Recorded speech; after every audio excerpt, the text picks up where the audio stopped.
you all for coming. The purpose of this meeting is to talk a little bit about some staff development regarding crisis intervention.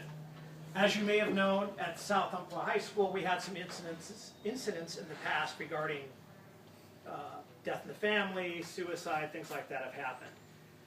We've had that happen at all of our schools except for Canyonville.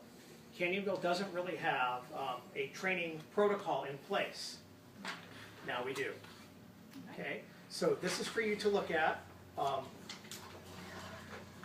The crisis response team is composed of Mr. Burton, myself, and Mr. Johnson. And then we designate others on a need-be basis if we need to have them. But the three of us usually discuss what building we're going to go to, how it's going to be housed, what food things are going to be available, and it's all listed here on these bullets. For the sake of time, I'm not going to read them all to you, okay? But if you would just take a look at the first 5 or 6, incidents, occurrence, information shared amongst administration, district-wide to assess and develop a plan to support siblings and family members at all sites. The team will assess the school information outreach and inform all students and related team members. The team collaborates and determines safe spots, which are typically a library, here we are, a central meeting spot like a conference room that can hold students, any room that is big enough to hold, you know, a big number that we can have food in and things like that. So in the event of an emergency or in the event of a death, something tragic that happens, the crisis team will be activated immediately. And it will probably be business as usual, but we will have kids coming into the room to talk, to grieve, to do whatever they need to do to make the process easier. Okay? So please take a look at this. Maybe keep this in your file just so you have it. If you have any questions, you can always refer back to this. Now, do you have any questions of me in regards to the crisis intervention team or to how it all is going to work district-wise?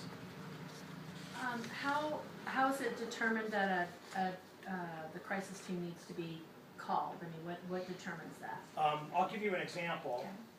The young man that had the incident a couple months ago with his young baby, that was put out in the news. Everybody knew about it. Usually the superintendent gets wind of it the day before, or as soon as he gets the information, he calls Rick, and Rick usually says, okay, here are my people, boom.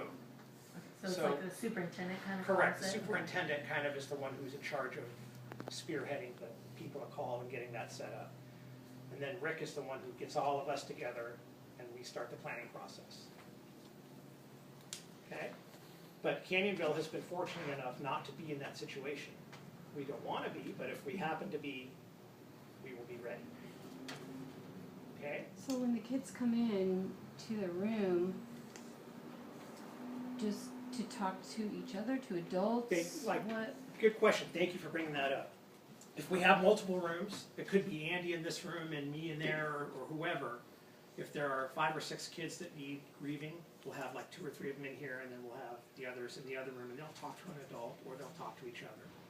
Sometimes talking to the other kids, especially if they're all friends, helps the process go a lot better.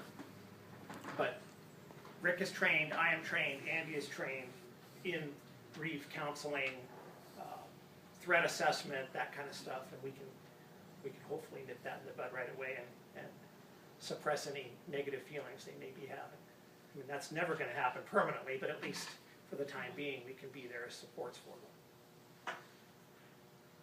And is this just for kids at school? This is not for family or the family members, or just for our students? Usually it's just for our students. Although we do, if family members are close enough to the situation that they need someone to talk to, we will oftentimes take them into a separate room and an adult will talk to them one-on-one. What about staff? Because I know It staff. is also open to staff. We will find a way to cover your class. We'll find a way to make it work. But yes, very much so. Thank you for bringing that up. It's open to staff. Do you have the names of resources available for I do on family this, members that? Yep, on this sheet right here. The team will provide referral to parents, home supports, clinical referrals to community mental health if necessary, and then the Community Health Alliance phone number is right here. And the Community Health Alliance is the one that we refer people to if they need more deep deeper counseling or more serious intervention. Okay? All right.